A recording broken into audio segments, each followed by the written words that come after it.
In today's episode, I am here with Aneesa from Expat Panda, a lifelong international teacher committed to helping women with weak passports to move abroad and travel the world. Hi, Aneesa. I'm so excited to finally meet you, and I am so excited that you accepted the invitation to the show. I'm so happy to be here, and it's so wonderful to be able to connect with you and to be able to contribute to your podcast. So thank you for having me. Yeah, you are most welcome, and let's start head on. So you have the South African passport, you have the South Asian heritage, and you have your teacher's license. Right now, you are living in your fifth country in Qatar. So can Yes. you tell us how all this adventure started, and why did you choose to focus on helping women with weak passports to move abroad? Yeah, so basically, when I first moved abroad in 2011, there wasn't a lot of information for people who wanted to move abroad. And remember, this is like pre-Instagram, blogs were really more like people's diaries of their lives. It wasn't really about providing information to people. So I felt when I first moved abroad that I was mostly fumbling in the dark. And any information that I did find about people moving abroad was really aimed at Americans or people from the UK. And it was really specific information to them. And so when I moved to South Korea at first, I dabbled with the idea of, starting something and sharing my experiences. But I was really nervous and I was really hesitant. And I guess I didn't have that kind of self-confidence at that point in my life to put my life out there. And remember, I was 21 at that time. So it was really kind of fresh off the boat, so to speak. But then when I moved to the Middle East in 2016, I made the idea a reality. I started a blog, I started the Instagram, and I started sharing information specific to people who look like me or who have passports from African countries, and really emphasizing that anyone can move abroad. You just have to find the right opportunity for you, and you have to put yourself in the right kind of mindset. And since I started the blog and I started the social media, I've connected with a lot of people, a lot of women from a lot of different countries, like yourself, which is so awesome. And it's really just been a very fulfilling and meaningful journey so far for me. Mm. Yeah, it's amazing. And that's one of the things I love about social media is connecting to other people. Without Instagram, we would have never met. And Exactly. actually, I saw, as I was going through your website and the blog, and I saw something that caught my attention. And that's when you say that you identify yourself as expat as opposed to the immigrant. So I was curious, like, to chat a bit more about this because it's been something I have been also thinking about, like how to identify myself. And I think I'm the opposite. I don't like saying that I'm the expat. So I was curious, why did you choose to identify yourself as an expat? And if it has something to do of you being a female African teacher, uh, when it comes to the thinking that usually the word expat is connected with people from the countries of global north, let's say, not with the countries of global south. So I was just curious about it, and how was your reasoning and your pros and cons in this? I think it wasn't this like stringent thinking process that people always seem to associate with, like, oh, how did you come up with the name for your blog? I didn't really put a lot of thought into it, but I will say that like the words immigrant and the words expat can and often are used interchangeably, but at the same time, they can and often have very different connotations to their meanings.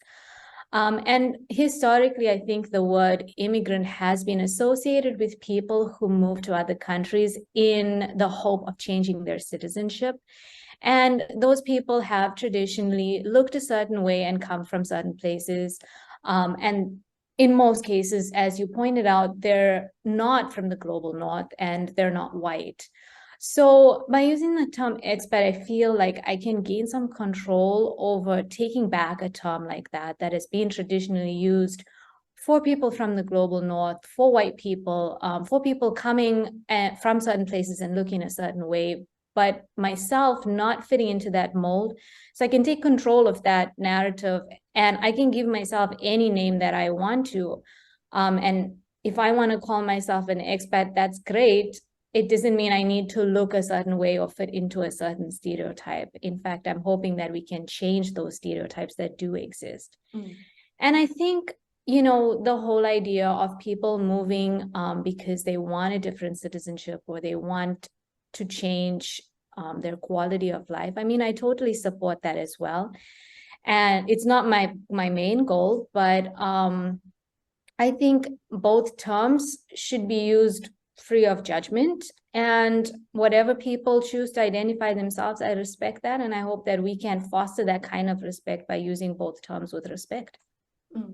And this was exactly the reason why I asked, and I love that you are saying that you can choose whatever term you want to be using, you are comfortable using, because we don't want certain terms to be associated with certain cultures, certain skin colors. And I think that's exactly the same reason why I don't using expat for myself, because it's from the other way around. Like I am white, and usually the term expat is associated with white people living in Africa, like when I talk about the continent I live on. And I didn't like that. So I think we come from the same way of thinking and doing it in our own way. And why I ask this question is because it's we can see how the inequalities are showing, like just in terms, like when a white person is in Africa, it's an expat, but when an African is in Europe, is an immigrant, right? And the connotation is not positive with the word immigrant there in Europe, while being expat in Africa, it's considered positive. So I love it, and I completely agree with you that like we can choose whatever we want and just try to destroy the stereotypes in our own ways. Exactly. And Aneesa, you have been living now, you said more than 10 years abroad, maybe 12, right? You said 2011. It's or been even a more. while. Yeah, so actually what I wanted to ask you, in your experience, what are the biggest fears women are facing when moving abroad? That's an interesting question. And I think it comes down to each person and where they come from and their, cultural perspectives and their outlook on life. But I think there is always a fear about losing oneself, losing who you are. When you are taken out of your familiar environment, are you still the same person? When you are put in a new environment, to what extent do you assimilate? Do you take on aspects of the culture you now exist within without losing a part of what made you who you are? There's always this always a fear about the loss of self. And that's, I think, something that every person who moves away from their familiar environment struggles with. The concept of, to what extent am I allowed to change without losing the fundamentals of who I am? And what effect does that have? When we move abroad and we go back to perhaps visit family, visit friends, there is always that disconnect because your experiences are so vastly different to the people that have been essentially left behind. And it's somewhat sad, but it's also somewhat liberating to know that even though you may have different experiences, you can still connect with the people you love. But in some instances, you realize, like, beyond the fact that I grew up down the road from this person, we really don't have anything, left in common. So I think the fear of losing oneself and losing everything that's familiar to us, that is a common fear that a lot of women, a lot of people perhaps could share. And I don't think it really matters where you're from. That's just something that I've experienced. And it takes a long time to walk that line between both extremes of not losing yourself completely, but also trying new things and trying to grow into a new person based on the experiences that you have. I think it's kind of a lifelong journey. And even though it is a fear, and it is a huge fear at first, you kind of grow into it and you get comfortable with yourself the longer that you are abroad, in my experience anyway.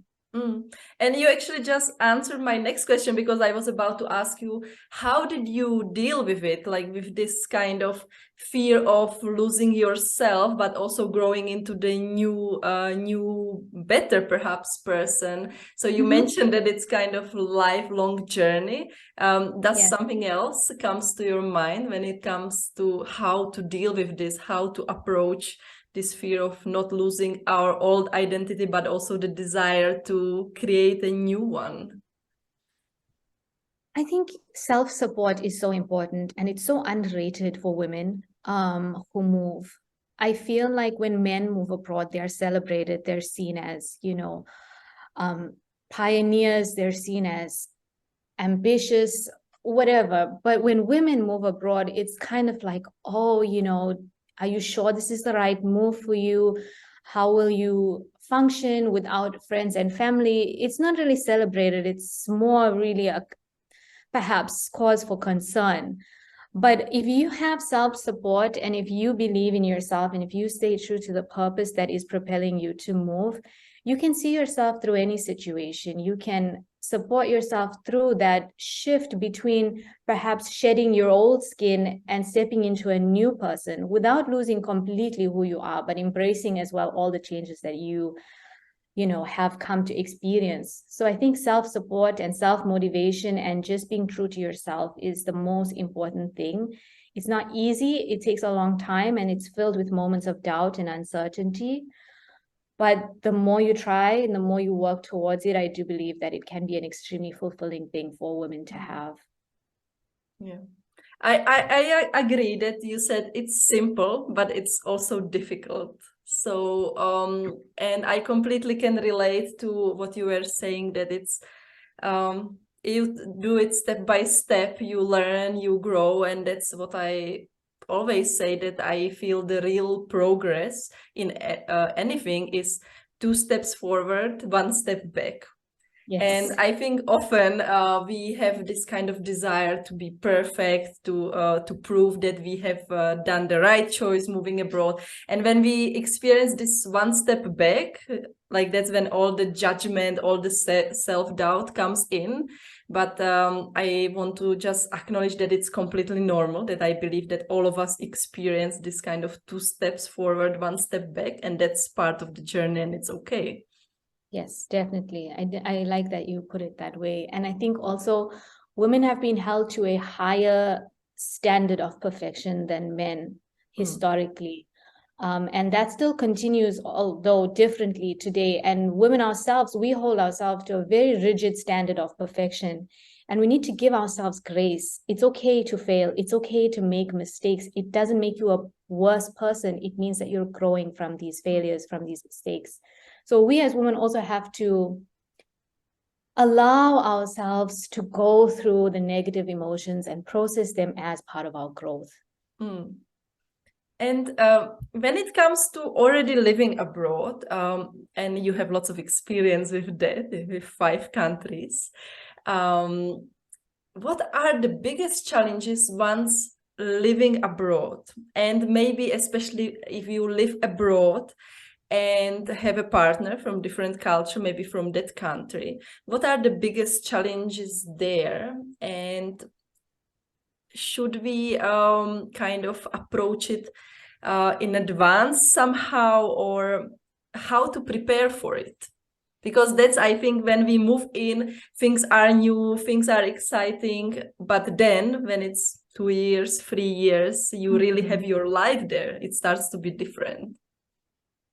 I think communication is so important right from the outset, to be open about what the future goals are, and to be open about how flexible each person is about their goals. Because, for example, you might feel that you want to leave this place in 3 years. The other person might feel like, oh, I have a good 8 to 10 years left in this place.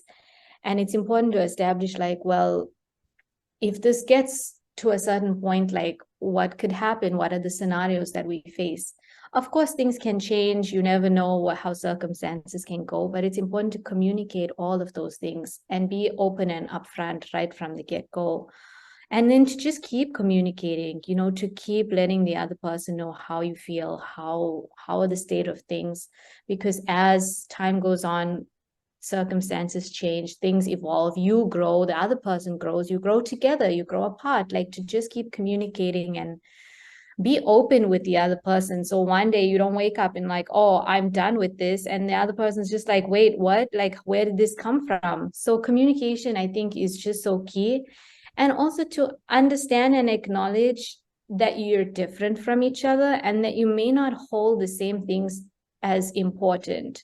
So the other person might think that salary and professional success is extremely important, whereas the other partner might feel like, well, my relationship with myself, my relationship with my friends and family, that's most important. So to understand that and to embrace it and to accept it and just keep communicating about how all of those things play a role in your relationship. Mm. And I often say that it's really, when it comes to communications about these things, we really have to spell it out loudly. That often we kind of suppose that it's obvious that I want to live in this country 3 years. It's obvious that the salary is the important indicator where I'm moving next, right? And we kind of expect that our partner is knowing it, but when we actually never said it, then we can be surprised one day. We have to be so explicit. We have to spell it out. I 100% agree with you. There's no such thing as being over obvious, like be over obvious and over obvious, So there's really no room for confusion, especially if you're working in a relationship with, perhaps different cultures, different languages, different backgrounds, different religions. Like, nothing can be taken for granted. Nothing is obvious. You have to spell it out and spell it out again. And that's the hard thing. And that's why a lot of intercultural relationships don't work out, because we're not willing to have those difficult conversations. It's kind of like, oh, she should know, he should know. How can he not see it? But you can't expect your partner to be a mind reader, especially when there's so many other obstacles preventing that. And I'm laughing the way you said that you shouldn't expect your partner to be a mind reader, because once, it was a long time ago, we had some argument with my husband, and he sent me this video on WhatsApp, and it was two lions, and he says, how do you expect me to be a mind reader, right? So, and I love how you say we should be obvious in saying what we are expecting, what we want, because even if we expect something that the other person knows it, often it doesn't. So over obvious, that's maybe we can be almost sure that finally maybe the message landed. Yeah, and at the end of the day, you don't think, oh, maybe I should have. Like, I was clear, and then you can deal with the consequences of whatever the decision is, but don't leave anything to chance and be confused. And let's talk about community for a bit, because I think it's so important topic, which is often one of the biggest challenges for expats, people living abroad. And right now, myself, and also I have lots of women around me who live in a country. They are married to a man who comes from the country, and they are not part of that kind of typical expat community, we can say something like that you are not part of the expat life. And that's when it becomes really difficult, I think, to create the community. So I was curious about your experience, like if you are part of the kind of expat community, or if you don't see yourself as part of it, or it's some kind of mixture, and if you have some tips how to create community even when it's really hard. I think where I live plays a huge role in this concept of community. So to give you some context, I'm currently living in Qatar, in Doha, and here we have an excessive amount of multiculturalism. Most of the population here in Qatar like let's say 80%, it's made up of people who are not from here. So we have this huge portion of the population that's essentially not local and will never be local because there's no path to citizenship. So that's the first thing to be cognizant of. So within that idea of expat community, there isn't just one in a place like this where 80% of the population is an expat. There's just so many different communities. There's options to kind of connect with people from your church, from your temple, people from your country, people who speak your language, not necessarily from your country. So it's all about creating a safe space for you. And that can be a huge group of friends with people who look like you, who are from a place where you are.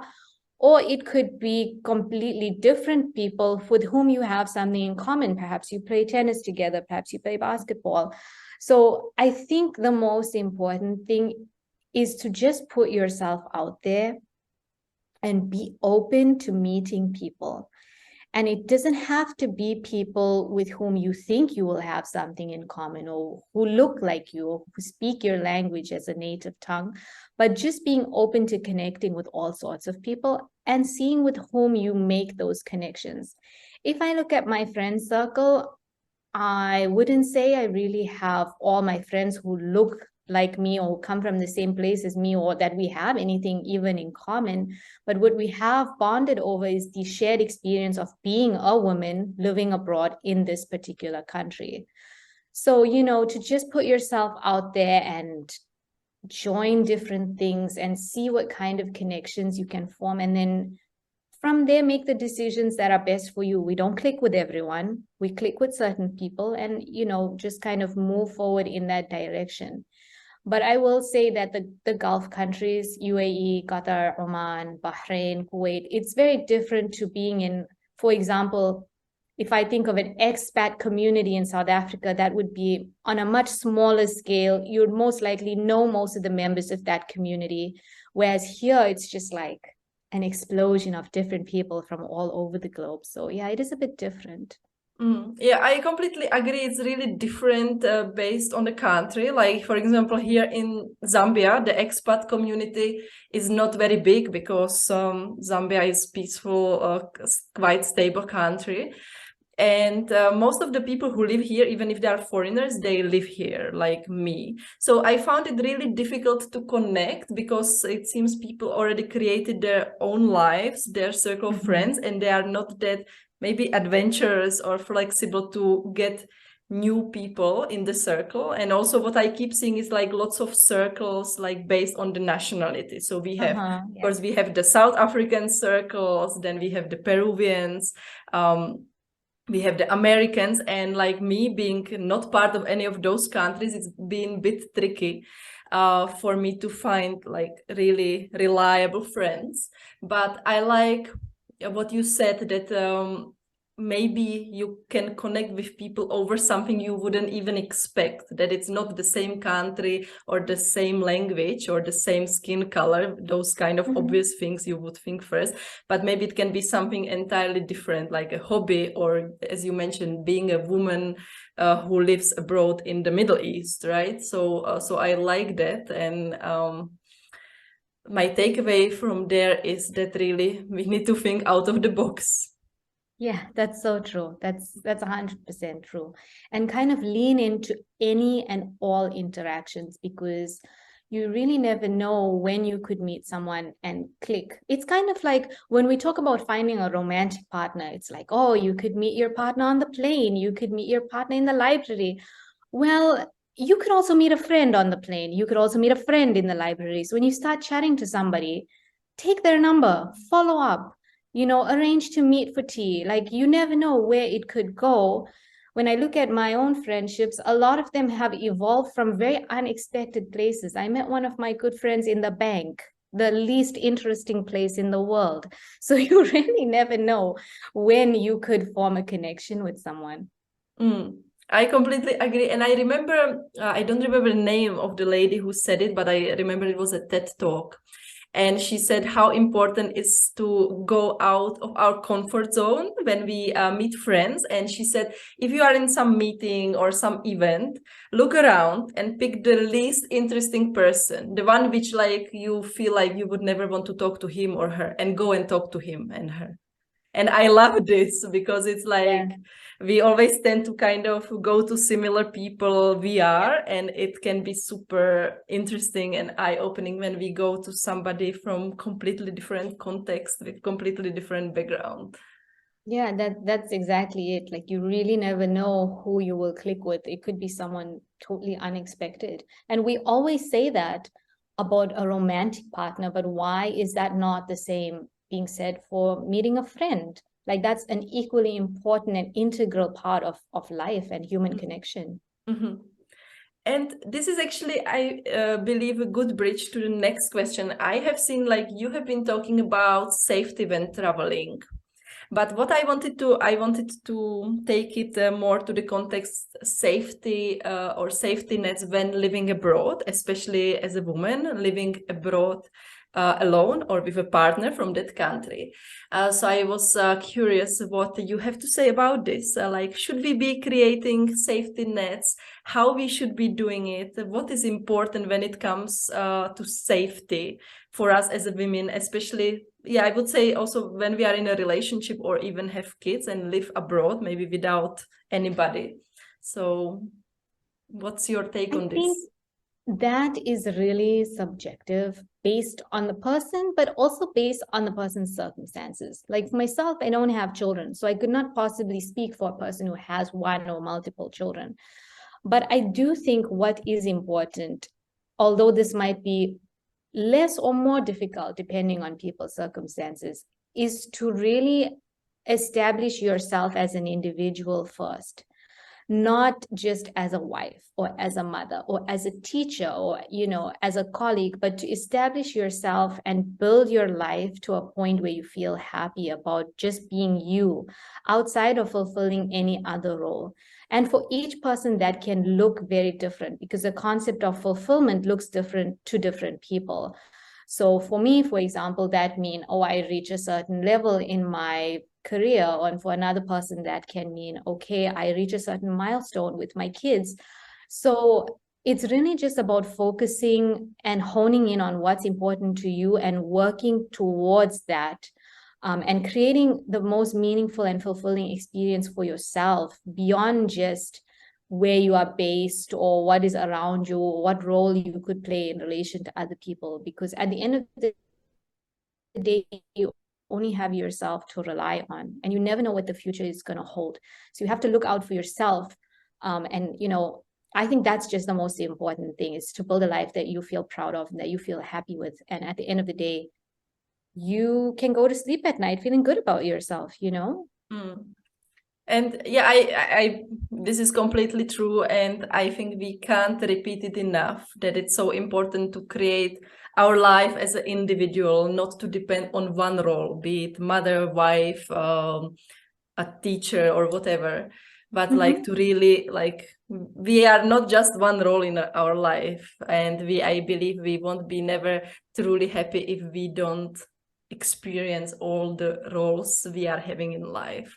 But I know so many cases of women who move for love, and then they find lots of challenges with that because they forgot about this aspect. Like they realize they hate the country, they realize that they're alone, they are asking themselves like, what the hell I am doing here? Like I have no life. So I think this is super important to kind of consider this. And we did Actually, when I moved to Qatar, sorry, I just wanted to share, like when I moved to Qatar, we actually moved because of my husband's job, because of his career growth. And when I first came here, the first 6, 7 months, I was unemployed. And, it was really twice as hard because that was when COVID hit and everything was shut down. And my husband and I were just kind of confined to our house. And like we enjoy each other's company, but there's a limit, to two people who historically have had very independent lives. So I definitely hit that point where I was like, what on earth am I doing here? Like, what is going to bring meaning and fulfillment to my life so I'm not dependent on this other person who has a whole life outside of me? For me, that meant I needed to go back to work, and I did, and I'm quite happy with that decision. But for other people in that situation, it can mean different things. So you just have to find out what that means for you to be able to create a meaningful life.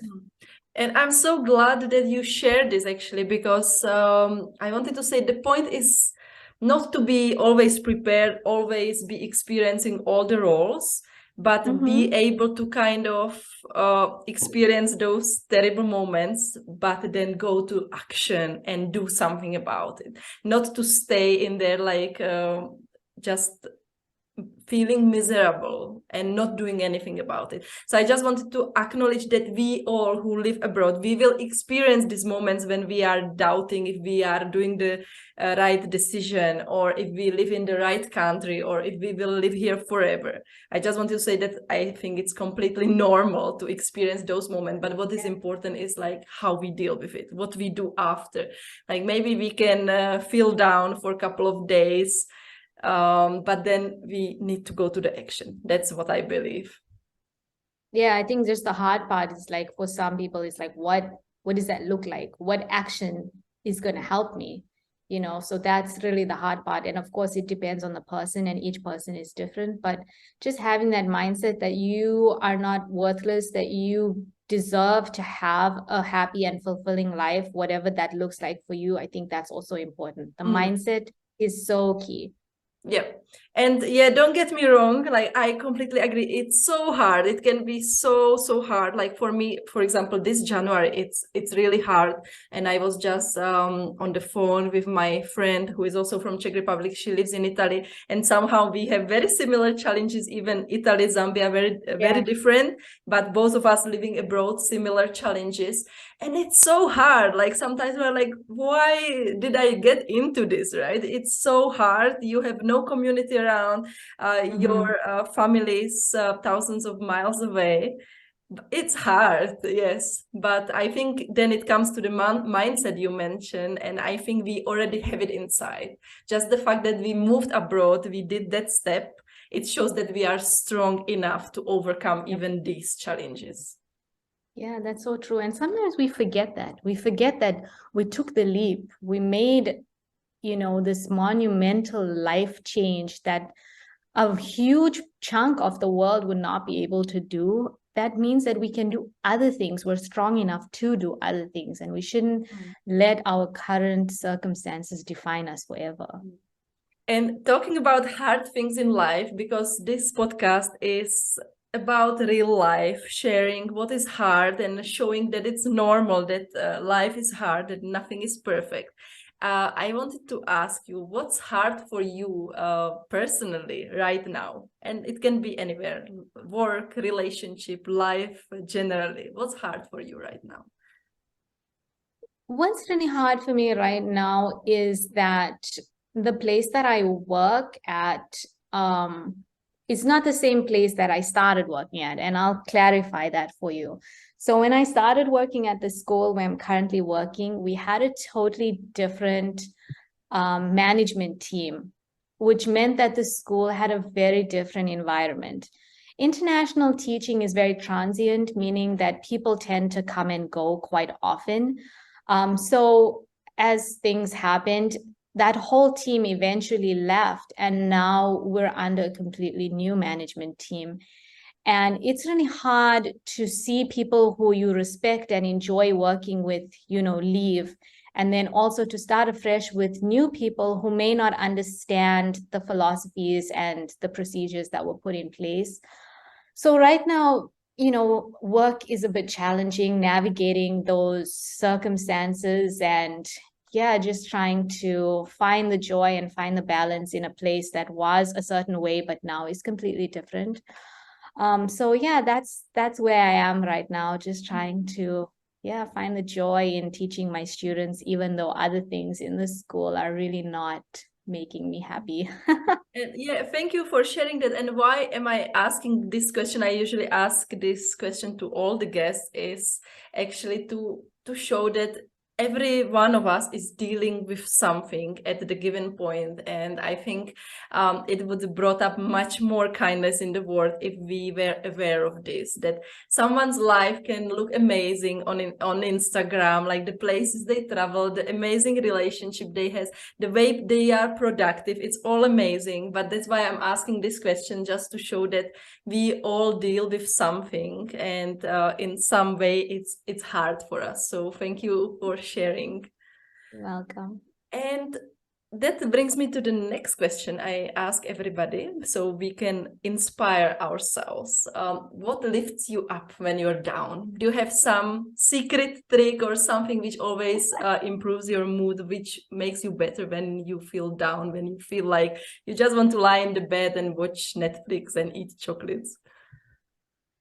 I think for me, when I feel down, it's important for me to have that feeling and to sit in it and process it. Like, it's okay for me to feel sad. It's okay for me to feel lonely. It's okay for me to feel unhappy right now. This emotion does not define me, but I need to process this so that I can move on from it. So for me, it's not like there's something that I do that immediately lifts me up, but it's just the fact that this is normal. It's a part of living abroad. I have to feel this and let it go, you know. So for me, that's the first step. And then also important to kind of do things that I enjoy doing. I love reading. I love exploring places. I love eating out. So, you know, just finding joy in those small things to kind of lift my spirits up after I've had a bad day, or I've had a long week, or things have not gone the way I planned to, because what goes the way you plan, you know? So yeah, just finding joy in the things that I like doing, and processing and embracing the fact that hard times, sadness, isolation, that's just a normal part of living abroad, living away from your support systems. Especially when you've been an expat for a long time, you know, most of my friends live in other countries. That's just a fact of my life. And it's not always possible with time differences and whatnot to kind of talk to someone or get that immediate response when I feel down. So I have to just process that on my own and embrace it, you know. And sometimes we think like being sad, feeling lonely, those are bad things, but they are normal things, and it doesn't really mean that you are defined by those emotions. And I love that you said that you are not defined by the emotion, because I think lots of us, when we are experience the emotion, when we are sad, missing our family, we start this kind of thinking like that maybe it was not the right choice, maybe we are not good enough to overcome this, and we start all this feeling. And I like the way you approach it somehow pragmatically, that this is part of my life, this is normal. Let me sit with it, but then let me go and do something which I enjoy doing. Let me enjoy eating out or reading. So I think that's important. It's not like to experience the emotion, but not to stay with it like for like too long, like I mean days or weeks. Then we are talking about something else, right? So But I think it's also hard to get to that point. Like when I first moved abroad to South Korea, I cried every day. Like I was really miserable. I questioned my decision, you know, a lot. But as time goes by and you start to develop that self-belief and that self-motivation, you realize like this is not going to break me. I have to understand that these emotions are part of the journey and embrace them. Like, but it is hard. Like I'm not saying, oh, you just have to get on with it. Like I remember the early years, it was really hard. And I think the first 6 to 8 months that I lived in South Korea, I definitely was very, very sad every single day. And I was like, why on earth am I here? I can't understand anyone. I can't read anything. Everybody looks different. People are touching my hair. Like it was just everything just set me off, you know? But as you go through life and as you get older, I think you kind of accept that negative things, negative emotions, bad circumstances, they're all just part of the experience, and you learn to pick yourself up and move on. and if there was one thing you would want the amazing women who are listening to this podcast to do right now after this episode, what would you want it to be? That's a really interesting question. I think I want women to find joy within themselves, and that can look different for everyone. Whether you live abroad, whether you live with your family, whether you live with friends, but just to enjoy whatever phase you are in of your life right now. And if it's not the phase that you want to be in for a long time, that's okay. Just figure out what is the next step and find joy and meaning in wherever you are right now in your life, whether that means changing your job or looking for new opportunities or taking up a new hobby or cooking a new food. Like that can look very different for everyone, but finding joy in things, it's very important, and it keeps us going, and it prevents us from spiraling into this abyss of self-doubt and negative emotions. So yeah, I would just love for women to take a moment for themselves and do something that brings them joy, not their partners, not their kids, not the cat, but just them. Yeah, amazing advice for the end, because in the end it's just us we can rely on 100% all the time. So it's super important. And thank you so much, Aneesa, for being here. It was super interesting to chat.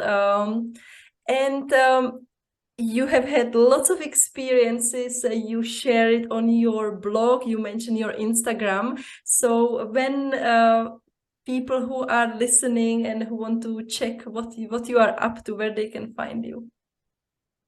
Yeah, so my blog is expatpanda.com, and my Instagram is just Expat Panda. So please connect with me. Let's talk. Let's, create this community of strong, fierce women out there who are going to take over the world together. Yeah, and the links, it will be in the show notes, so you can find Aneesa. And once again, thank you so much for being here. It was my pleasure. You are most welcome.